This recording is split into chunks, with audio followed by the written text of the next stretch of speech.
Урматтуу телекөрүүчүлөр, экранга жакыныраак отуруңуздар. Себеп дегенде азыр биз бүгүнкү темабызга ылайыктуу жалпы космос жөнүндө, астрология илимдери жөнүндө, математика, физика айтор бардыгы тууралуу кызыктуу маалыматтар топтойбуз. Бүгүн бизде конокто физика математика мугалими, астролог Жанар Кадыралиев. Ассаламу алейкум. Кутмандыңыз. Саламатсызбы? Жакшы келип алдыңызбы? Мен жакшы, рахмат. Алгачкы эле сурообуз болсун. Бул чөйрөдө канча жылдан бери эмгектенесиз? Бул чөйрөдө 31-32 жыл болуп калды го. Өмүрүңүздүн жарымын эле ушул нерсеге арнаган турбайсызбы анда? Физика, математика ушуга, астрономияга байланыштуу. Астрономия дегенде эле бизге жылдыздар, космос эске келет. Туурабы? Негизинен эле астрономия илимин кеңирээк түшүндүрүп берсеңиз. Астрономия илими эми өзүңүздөр билесиздер да.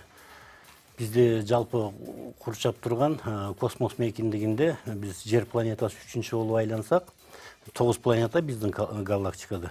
Ошолордун биздин галактикада күн системасындагы ар бир планеталардын таасирине, эң жакын турган бизге жарык чыгаруучу айдын таасирине биз баш ийип жашайбыз да адамдар.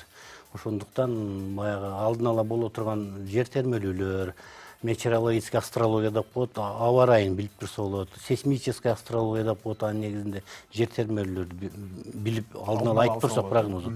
5 жыл, 10 жыл, 20 жыл мурда дагы айтып турса болот. Кайсы учурда, кайсы жерде жер термелүүлөр болот. Астрономиянын негизинде. Ал эми сиздер ушул илим аркылуу негизи эле адамдардын жанагы гороскоп деп коет эмеспизби? Ар биринин жылдыз төлгөсүн аныктайсыздар, э? Ошол кандай түрдө өтөт? Ошол жөнүндө түшүндүрүп берсеңиз. Жакшы. Бул жерде 2-3 компонент, жок дегенде кеминде эле 3 компонент таасир берет адамдарга таасир бериши боюнча. Биринчиден бул жарык электромагниттик толкунда. Электромагниттик толкун мисалы жылдыздардан бизге келип түшүп аткан электромагниттик толкундар аркылуу таасир берет. Гравитациялык аракет этүүлөр аркылуу таасир берет. Экинчиден ошо электромагниттик толкундун электромагниттик талаалары аркылуу таасир берип турат да. Пи, мю мезомдор деп коет, ар кандай космос бөлүкчөлөр келип түшүп турат, тынымсыз. Сутка ичи, 1 ай ичи, 1 жыл тынымсыз. Ошолордун таасири астында адам баласына не только бул жер шарына, жер кыртышына, деңизге, дерге, океан, өсүмдүктөргө эмес, жансыз нерселерге эмес, жандуу нерселер адамдарга да түздөн түз таасирин берип турат да космос. Мисалы үчүн, чындыгында эле сиз айткан гороскопту артынан кууп, күн сайын, саат сайын окуган адамдар бар. Күтөт, мени бүгүн эмне күтөт болду экен, эртең эмне күтөт болду экен деп. Сиз өзүңүз ушул нерсеге ишенесизби? Сиз дагы гороскопту кууп окуган адамдардын катарын толуктайсызбы? Себеп канча дагы бул чөйрөдө сиздин тажрыйбаңыз бар. Бул боюнча мен профессионал деңгээлде Москвада 9 жыл иштеп келгем, 10 жылга жакын. Түздөн түз таасир берет. Ал турган мен профессионал астролог болуп эсептелем. 2 жылдан бери биз сайттарга берип келатабыз, газеталарга, телевидение, радиолордон берип келатабыз. Мына мамлекеттик деңгээлдеги саясий кырдаалдарды айтып келдик, кайсы учурда жакшы учурлар, кайсы учурда кооптуу учурлар, ошонун баардыгы туура чыгып келди. Ошо так что профессионал деңгээлде машык кылып келем мен. Сиз өзүңүз ишенесиз, э? Мисалы үчүн азыр кайсы бир жылдыз төлгөнүн айтсак, жылдыз белгини айтсак, айтып бере аласызбы? Мисалы үчүн кайсы бир жылдыз белгини? Койду айтыңызчы. Мына кой, кече күнү туулган күнү болуп өттү. Эми койлорду айтканда булар овен деп коет, токту, кой жылдыз тобу деп коет, ар кандай которуп жүрүшөт. Булардын берген таасири боюнча кой жылдыз тобунун гана, жылдыз топ созвездие деп коет, ошонун гана таасири да Марс планетасы башкарат. Ошо Марс планетасы менен кой жылдыз тобунун таасири астында эмнелер болот? Шашма, тез, ушундай адамдар деп коет. Негизи шашма, тез деп койсо бир эле жылдыз белгисине карап айта берген бул туура эмес. Негизи жекече прогноз түзө турган болсо, ошондо 12 зодиакалдык гана гороскоп чыкпай, 12 түрлүү гана эмес. 4,5 миллион түрлүү гороскоп чыгат. Ошонун ичинен картотекадан бир өзүксүз суруп алып караса, өзүңүздүн личный персональный гороскопуңуз бар. Ошого карап, адам эмне болуш туулгандан өмүрүнүн акырынча эмнелер күтөт, баардыгын күн-күнүнө чейин айтып берип турса болот. Букачар жылдызы кандай? Мүнөзү кандай болот? Букачарлар эми айтып атпаймынбы? Жалпы мүнөздөн алганда булар отличный семьянин деп коет, мындай үйдү ойлогон, үй бүлөлүк адамдар. Үй бүлөлүк ушундай жайбаракат кичине, бирок кандай десек, эмгек сүйгөн ушундай адамдар болот. Биз айтып атпайбыз, кой жылдыз букачар жылдыз ага карап кайта берген туура эмес. 9 планета плюс айдын таасирин эске алып, алар кандай градус бурчтар менен жайгашкан, плюс жердин вращение айлануусун эске алганда 4,5 миллион түрдүү гороскоп чыгат. Ошентип гана личный персональный гороскопун түзсө болот да. Биз мына 12 жылдыз белгиге карап берип атканыбыз бул жалпы бир гана күндүн гана таасири алынат да болду. Ошон үчүн бул жерде бир 20% пайыз гана чыкса, биз ошого сүйүнсөк, кубансак болот да. Мына программа газеталарга берилип атпайбы? Ошого 20%, а так 90-95 ушундай жогорку процентте чыгыш үчүн 90-95%, анын үчүн персональный гороскоп түзүш керек. Ал эми азыр ушул көрүүчүлөрдө мындай суроо жаралып жатса керек да. Адамдын мүнөзү менен, анын жан дүйнөсү менен ушул планеталардын кандай байланышы бар депчи. Ошол боюнча мындай кыскача жана түшүнүктүү кылып айтып берсеңиз. Жакшы болот. Эми бул кандай десек, эң жөнөкөй эле мындай логикалык жактан биз адамдар ойлонсок болот да. Ар бир планетаны ала турган болсок, ушу 9 планета плюс айды кош. Ар биринин физико-химиялык свойстволор, касиеттери, оптикалык касиеттери ар түрдүү болот да. Ошого жараша алар өздөрүнүн түрдүү энергетика нурданып чыгат. Ошондой эле турмуштун түрдүү сфераларына таасир берет. Адамдарга дагы туулган саатына, минутасына жараша түрдүү тагдыр берет да. Эң сонун. Эмне үчүн кой жылдызы, букачар жылдызы, бөйөн деп тандалышты болду экен? Эмне үчүн булаттар? Суу куйду, жана башка балык. Ал эмне үчүн дегенде өзү асманда эклиптика сызыгы деп коет. Эклиптика сызыгы бул жердин бир жылда же болбосо күндүн эми астрономияда үчүнчү болуп мисалы жер айланат да планета, аны күн деп коет астрологияда. Жеңил эсептөө үчүнчү, эсептөөлөр жеңил болчу. Күндүн бир жылда басып өткөн жолу. А бир жылда эклиптика сызыгы менен мисалы 12 зодиакалдык белгини айланып өтө турган болсо, чындыгында 13 жылдыз белги бар. Бул жаачы жылдыз белгиси менен скорпион,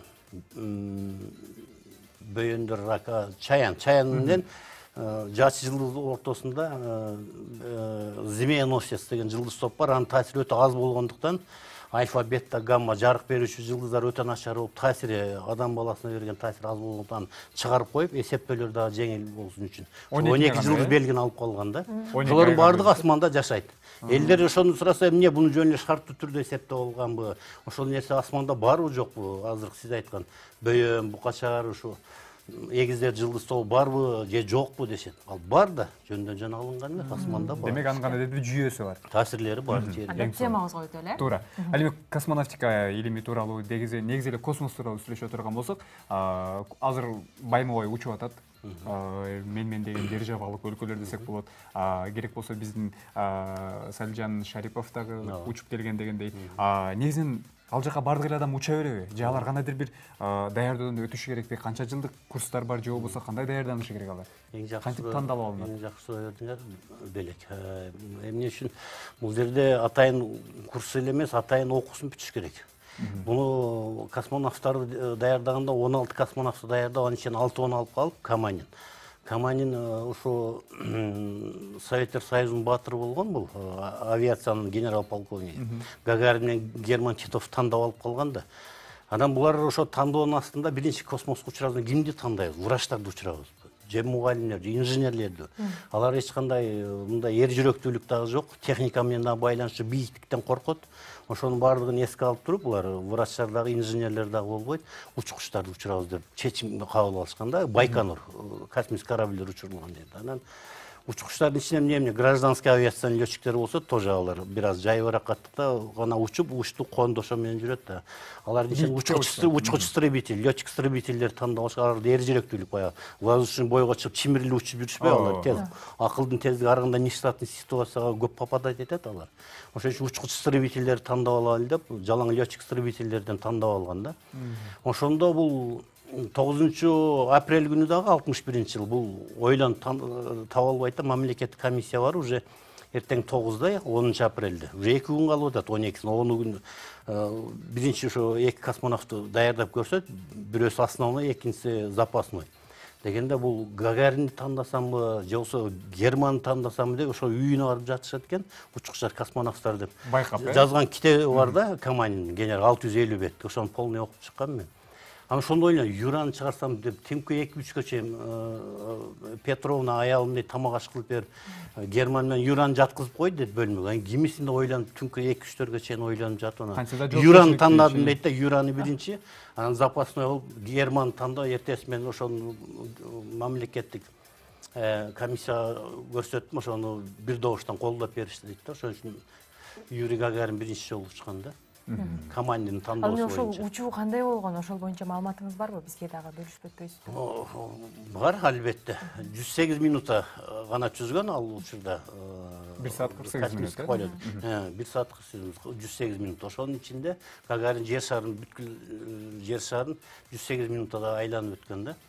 Анан ал жерде эми космостук ылдамдык ал убакта жай болгон, космический корабль деле жеңил болгон, азыркыдай оор көп тонналуу космический корабльдерден болгон 4,5 тонна болгон. Бийиктиги 5 метр болгон ушундай болгон. Азыркылар аябай күчтүү. Ошо экинчи космостук 11 км секунд болсо, экинчиси 16,5 км секунд болсо, азыркылар 20-25-30 км учуп атат да. Азыркы корабль секундуначы тез учат азыркылар. Негизинен эле сиз айтып калдыңыз, мынакей аларды атайын алдын алуу курстарынан өтөт дегендей. Азыркы тапта биздин Кыргызстанда балким кандайдыр бир даярдоо курстары барбы? Бизде даярдоо курстары жок, өзүңүздөр билесиздер. Бизде космонавтика өнүккөн эмес да. Эми өнүккөн бизде бир гана Россияда өнүккөн. Аны эми биздин мектеп окуучулары илгери идеология башкача болгон. Космонавтика күнү болгондо космический корабль макеттерин жасап, скафандраны кийгизип окуучулар ошо мен космонавт болом, СССР Восток один деп чыгып алып, аябай жакшы аткарып мектепте, ар бир мектепте жакшы белгилешчү да. Космонавтика күнү жашааны билинип турчу. Анан эми азыр космонавт болом дегендер болсо, биз мектеп окуучулар үчүн айтып койсок болот. Анын үчүн ата-энеси уруксат берип, башка кылып, Россиянын гражданствосын алып, ошол жакта окуса, летчик-истребительдик спецке 4,5-5 жылдык окуусу жогорку билим берип чыгат. Ошондон гана тандалып лучший из лучших дегенде эң тандалгандар гана анан космонавтикага тандалып, ден соолугу боюнча, акылдын тездиги боюнча ошолор гана тандалып өтөт да. Ал жерде жаш маанилүүбү? Жаш албетте, жаш 45 жаштан өтпөш керек да, 45ке чейин учурат. Анан келип эле ал жерде дагы мындай кандай десек, эрдик көрсөтө билиш керек, тездик. Анын учкучтардын тилекке каршы эрдиги деле эми барган сайын адамдар акылына толуп, 35-40-45ке чыккан сайын барган сайын акыл толуп практика көбөйөт эмеспи? Ал учкучтарда, космонавттарда бул тескерисинче. 21 эң эрдиги күчөп турган учкучтардын эрдиги күчөп турган мезгили 21-28 жашка чейин гана болуп өткөн да. Эң эрдикти көзгө көрүп, баягы Чкаловго окшоп воздушный хулиганга ээ болгон ошолор өткөндө коркпой, эрдик көрсөтүп учуулар ар кандай мындай высший пилотаждарды көрсөткөндө ушу жаш учурларда 28-29 корко башташат экен да уже. Аварияга учурасамчы деп аягындай тез суроолор пайда боло баштайт. Негизинен баарыбыз билебиз, кино тасмалардан да көрөбүз, космоско учкандан кийин кайра конуш керек жерге. Кайра конгондо баягы сиз айткан мурда 5-6 тонна болсо, азыр бир канча тоннадан түзүлгөн космостук жанагы кеме кайрадан бардыгы бир калыпта түшпөйт. Анын кандайдыр бир кичине гана бөлүмү түшөт. Кино тасмалардан дагы көрсөк болот. Кабина отсек гана түшөт. Ошол учурда кандайдыр бир авариялык кырсык болуп кетиши мүмкүнбү? Анткени канча дагы парашют менен жана кичинекей темирден түшүшү бул менин оюмча бир жомок. Болот да. Кандай авариялык кырсык болуп, космонавттардан разгерметизация болуп, абанын баары чыгып кетип өлгөн учурлар болгон да космонавттардын ичинде. Бул жерде космоско чыгып кеткенче, орбитадан чыгып кеткенче болгон 9-10 минута гана жетишет. Тез 9 минутада эле чыгып кетишет. Андан кийин айланып учуп жүрүп, 1 ай жүрүшөбү, 2 ай, 3 ай, 6 ай жүрүшөбү, кайра кайтканда баягы биринчи 3 ступень күйүп түшөт, биринчи, экинчи, 3-чү ступень күйүп бүткөндө уже орбитага чыгат. Андан кийин кайра кайтканда запасной уже реактивный двигатель, ошо реактивный двигателдин жардамы менен жерге кирип келет, кирип келгенден кийин кайра аны обратный торможение реактивный аркага үйлөйт да ылдамдык жайлайт, парашют жазылат, түшүп келишет. А кээ бир жерлерде баягы пиротехника иштейт. Пиротехника менен эле жардам менен же реактивный двигатель менен кирбесе алар орбитадан кайра чыгып кеткен кире албайт да. Чоң ылдамдык менен пиротехника, жардыруу техникасы менен уруп туруп киргизет да жерге киргенден кийин жерге жакындап келатканда парашютты жазышат, анан түшүп келишет да. Кино тасма көргөндөй эле болуп атат. Мен аябай элестетип кеттирмин азыр ойлосомчу. Мен өзүм дагы космонавтикага көп кызыкчу эмес экенмин. Азыр сиз айтып бергенден кийин көп маалымат өзүм ала алдым деп ойлойм. Туура. Негизи Акыркы сурообузду бир берип алалы. Негизинен эле бизде Кыргызстанда азыр астрономия илимин изилдеген адамдар көппү? Астрономия илимин бул илимди тандайм деген балким биздин окуучулар бардыр, абитуриенттер бардыр, аларга кандай кеңеш берип өтөсүз? тандаса болот. Эми мына физика математика факультеттеринде сөзсүз астрономия окулат. Мисалы математиктер 1 жыл окуса, физиктер бардык эле окуу жайларында 1-2 жыл окушат да. Астрономия боюнча бар. А так мындай физик астроном деп дагы беришет атайын спецтерди.